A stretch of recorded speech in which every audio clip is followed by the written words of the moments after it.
ফার্স্টে হাঁড়িতে গরম জলেতে এলাচ, লবঙ্গ, দারচিনি, তেজপাতা দিয়ে গরম জলেতে যে জলটা গরম করে নিতে হবে, তাতে চাল ধুয়ে দিয়ে দিতে হবে। চাল ধুয়ে দিয়ে দেওয়ার পর একটা ভালো করে চালগুলোকে ধুয়ে চালগুলো 10-15 মিনিট ধরে ভিজানো ছিল আগে থেকে, দিয়ে ওতে দিয়ে দিতে হবে চালগুলো। দেন আমাদের হাঁড়িতে চাল দেওয়া কমপ্লিট। আগে থেকে আমরা আলুগুলো ভেজে তুলে রেখেছিলাম। এখন ব্রেস্তাটা করে নিচ্ছি পেঁয়াজের। আলুগুলো হলুদ লঙ্কা দিয়ে একটু ভেজে রেখেছিলাম, তারপর ফোড়ন দিয়ে দিলাম, তেজপাতা, লঙ্কা, গরম মশলা দিয়ে ফোড়ন দিয়ে দিলাম মাংসটা কষার জন্যে।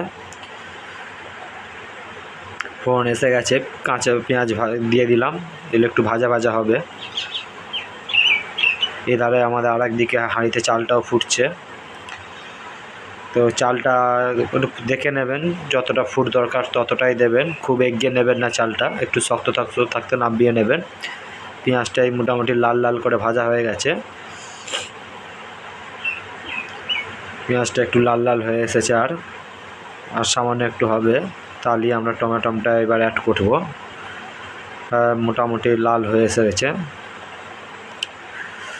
এবার টমেটোগুলো দিয়ে দিলাম, কুচনো টমেটোগুলো। মোটামুটি আমি এটায় 2টো টমেটো ইউজ করেছি, 3টে পেঁয়াজ আর 2টো টমেটো ইউজ করেছি আমি। এগুলো একটু ভাজা হোক, এই টমেটোগুলো একটু সেদ্ধ হয়ে এসেছে। এবার এতে আদা বাটা, ওই রসুন বাটা পরিমাণ মতন, আদা বাটা পরিমাণ মতো, রসুন বাটা দিয়ে একটু মশলার সঙ্গে একটু ভালো করে কষিয়ে নেব। একটু ভাজা ভাজা হয়ে যাক, একটু ভাজা ভাজা হয়ে গেলে বাকি মশলাগুলো অ্যাড করবো এর সাথে। এইভাবে খুন্তি করে খানিকক্ষণ নাড়বেন, দেখবেন একটু তেল ছাড়া ছাড়া হবে, টমেটোগুলো একটু সেদ্ধ সেদ্ধ হবে।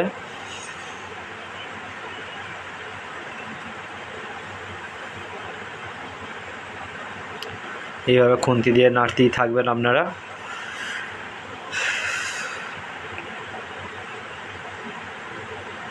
এরকম একটু তেল বেরোচ্ছে, তেল বেরিয়ে এসেছে। এবারে খুঁট দিয়ে আমরা হলুদ দিয়ে দিলাম, মোটামুটি পরিমাণ মতন দেবেন। আমি এখানে 3 চামচ হলুদ ইউজ করেছি। হলুদ দিয়ে দেওয়ার শেষ হয়ে গেল। এবার জিরে গুঁড়ো দেবো, লঙ্কা গুঁড়ো দিলাম, পরিমাণ মতন ঝালটা একটু দেখে নেবেন, আমি অল্পই দিয়েছি। জিরে গুঁড়ো দিলাম পরিমাণ মতন।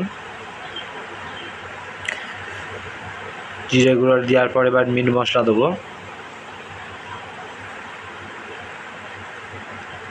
একটু মিট মশলা দিয়ে দিলাম পরিমাণ মতন।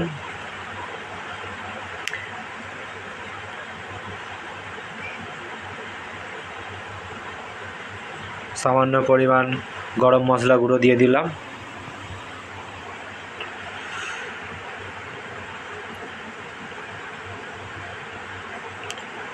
এরপর কাশ্মীরি লঙ্কা গুঁড়ো দিলাম, পরিমাণ একটু দেখে দেবেন, এটা একটু কালারের জন্য কাশ্মীরি লঙ্কা গুঁড়োটা একটু দেওয়া। ব্যাস, এখানে আমার মোটামুটি মশলা দেওয়া কমপ্লিট হয়ে গেছে। এবার কষাতে থাকবো, যতক্ষণ না তেল ছাড়ছে মশলা থেকে ততক্ষণ আমি কষাতে থাকবো। আর পাশেরটাতে আমার ভাতটাও হচ্ছে, ভাতটা হয়ে গেছে, নামিয়ে ফেলেছি। একটু নুন দিয়ে দিলাম উপর থেকে স্বাদ মতন। ভাতটা এরকম নামবে একটা সুতির কাপড়ে, একটা পাত্রের উপর এইভাবে চাইড়ে দিয়েছি, যাতে হাওয়ায় ভাতটা একটু ঝরঝরে হয়ে যায়।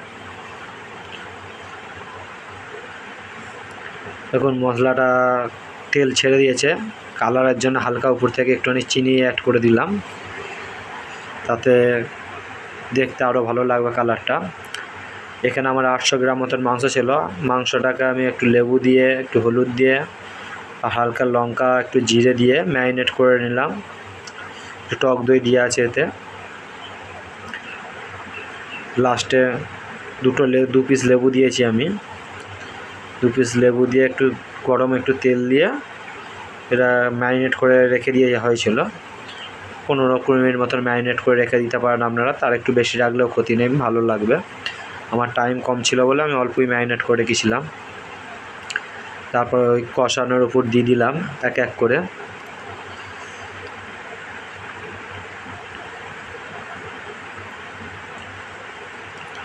কষানোর উপর সমস্তটা দিয়ে থালায় যে মশলা জলটা ছিল, মশলা থেকে যে একটুখানি জল মতন বেরিয়েছিল ওইটা ওতে অ্যাড করে দিলাম, দিয়ে এরকম ভালো করে নাড়তে থাকবে। মোটামুটি এটাকে টাইম দিতে আপনাকে কষানো অবধি 10-15 মিনিট আপনাকে টাইম লাগবে কষাতে। যতক্ষণ না কষা হচ্ছে আপনারা একটু ঘন ঘন নাড়বেন। গ্যাসের ফ্লেমটা এবার হাই করে দিতে পারেন, যাতে ধরে না যায় সেদিকে একটু খেয়াল রাখবেন। আর এইভাবে আস্তে আস্তে নাড়তে শুরু করবে।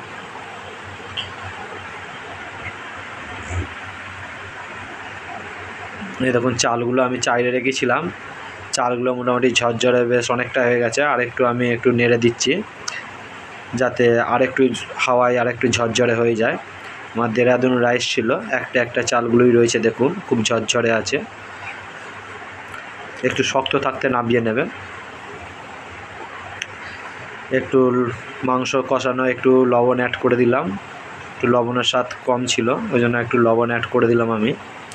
তখন আগে দেওয়া ছিল, এখন একটু স্বাদ একটু কম আছে দেখে আমি একটু লবণ অ্যাড দিয়ে করে দিলাম। এই যখন মোটামুটি তেল এসে গেছে, তেল ছেড়ে দিয়েছে, এবার উপর থেকে বিরিয়ানি মশলা যতটা ছিল একটু হাফ মতন 1 চামচ মতন দিয়ে দিলাম বিরিয়ানি মশলা উপরে ছড়িয়ে, কারণ আমার মাংসটা রেডি হয়ে গেছে। এবার একটুখানি নাড়াচাড়া করে নামিয়ে নেবো, ওই জন্য বিরিয়ানি মশলাটা অ্যাড করে দিলাম। বিরিয়ানি মশলাটা অ্যাড করে মোটামুটি 2-4 মিনিট মতন একটু নাড়বেন, একটু কষিয়ে নেবেন একটু। এই দেখুন বিরিয়ানি মশলাটা অ্যাড করে কষিয়ে নিয়ে কি সুন্দর তেল ছেড়ে দিয়েছে। মশলাটা আমার হয়ে গেছে মোটামুটি ভালোই, দেখুন লাল লাল ঝাল ঝাল একদম হয়ে গেছে। চালটাও আমার শুকিয়ে গেছে, চালটাও হালকা হয়ে গেছে, শুকিয়ে গেছে। এটা সুতির কাপড়ে ঢেলে রেখেছিলাম। মাংসটাও আমার রেডি হয়ে গেছে।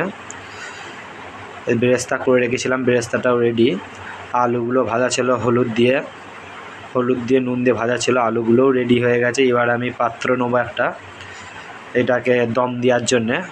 একদম পাত্রের তলায় ঘি আর গরম মশলা দিয়ে দিলাম, দারচিনি, এলাচ, লবঙ্গ, তেজপাতা দিয়ে ঘিটা আগে প্রথমে গায়ে গার্নিশ করে নিলাম যাতে ধরে না যায়। প্রথম লেভেলে ভাত দিয়ে দিলাম, প্রথম লেভেলে ভাত দিয়ে আমার কমপ্লিট। এই ভাতের উপরে এবার ভাতগুলো একটু সমান করে নেবো।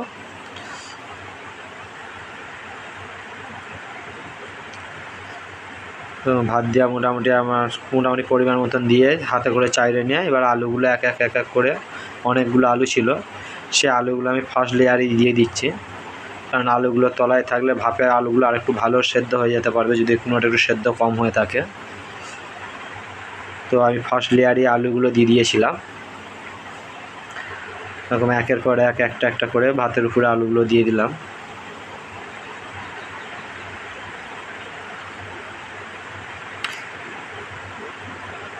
আলুগুলো দেওয়া মোটামুটি আমার আর হয়ে এসেছে, আর 2-4টে আছে। আলুগুলো দেওয়ার পরে এই যে বিরিয়ানি মশলা যেটা ছিল আলুর ফাঁকে ফাঁকে দিয়ে দিলাম। তাতে কী হবে, বিরিয়ানির ফাঁকে ফাঁকে বিরিয়ানি মশলাটা দিয়ে দিলে আলুগুলোর ফাঁকে ফাঁকে একটু টেস্ট হবে। তারপর আবার রাইস দিয়ে দিচ্ছি। তারপর আর সেকেন্ড লেয়ার হচ্ছে আমার এটা রাইস দিয়ে, আলুটা তলা হয়ে গেল।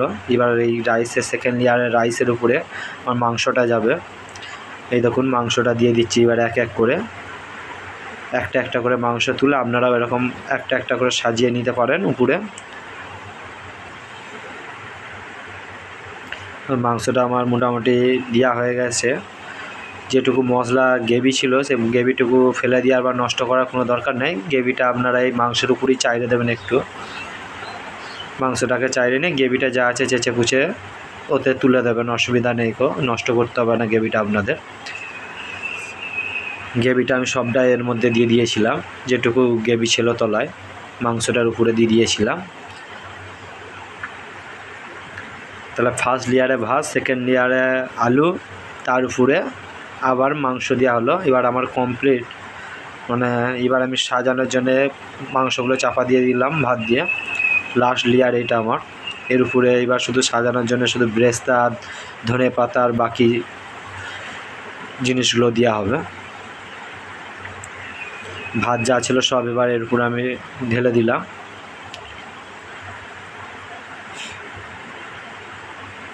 এবং ভাতগুলো এইভাবে চাড়িয়ে নেবেন যাতে মাংসটা যাতে ভালোভাবে ঢাকা পড়ে যায়। মাংসটা ঢাকা পড়ে যাওয়ার মতন হয়ে গেছে আর আমার ভাতও মোটামুটি শেষ হয়ে গেছে, আর নেই কো। তার উপরে ব্রেস্তা দিয়ে দিলাম, ভাতের একদম সবার উপরে ব্রেস্তাটা দিয়ে দিলাম, যেটুকু ব্রেস্তা ছিল আমার আগে থেকে করে রেখেছিলাম। ব্রেস্তাটা দেওয়ার পর একটু ধনেপাতা দিয়ে দেবো এর উপরে।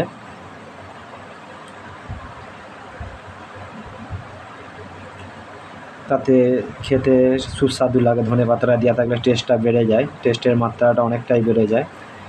একটু ধনেপাতা উপর থেকে একটু গার্নিশের জন্য দিয়ে দিলাম, বেরেস্তার উপরে ছড়িয়ে দিলাম ধনেপাতাগুলো। এবার এক এক করে এবার গোলাপ জল ইউজ করব। আমার ধনেপাতা দেওয়া কমপ্লিট, চাল দেওয়াও সব শেষ।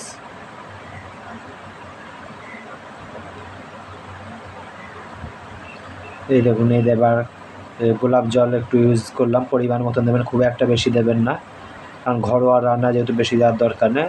কেওড়া জল দিলাম, গোলাপ জলের পর কেওড়া জল দেওয়া হলো। এবার মিঠা আতর ছিল একটা ছোটো শিশি, দোকানে 10 টাকা করে নেয়, ছোটো শিশির একটা মিঠা আতর দিয়ে দিলাম, যেহেতু আমার চালের পরিমাণটা ছিল 1 কেজি, একটা গোটায় দিয়ে দিলাম মিঠা আতর। আর বাকি যে বিরিয়ানি মশলাটা ছিল সেই বিরিয়ানি মশলাটা এরপর দিয়ে দিলাম। এতে আপনারা একটু দুধে ভিজিয়ে জয়িত্রী বা জায়ফল দিতে পারেন, বাট আমার ঘরে এটা স্টক শেষ হয়ে গেছিলো, আমি ওই জন্য দিতে পারিনি কো। আমার হাতের সামনে যে কটা জিনিস ছিল সেই কটা দিয়ে আমি বানিয়েছি, তো ওইটা দিতেও পারেন, না দিলেও চলবে, নেহাত খেতে খারাপ লাগবে না। আমি ভাতের হাঁড়িটা এঁটে দিলাম, এইটাকে এবার দমে দেবো, ম্যাক্সিমাম আধ ঘন্টা দম দিলে খুব বেটার হয়।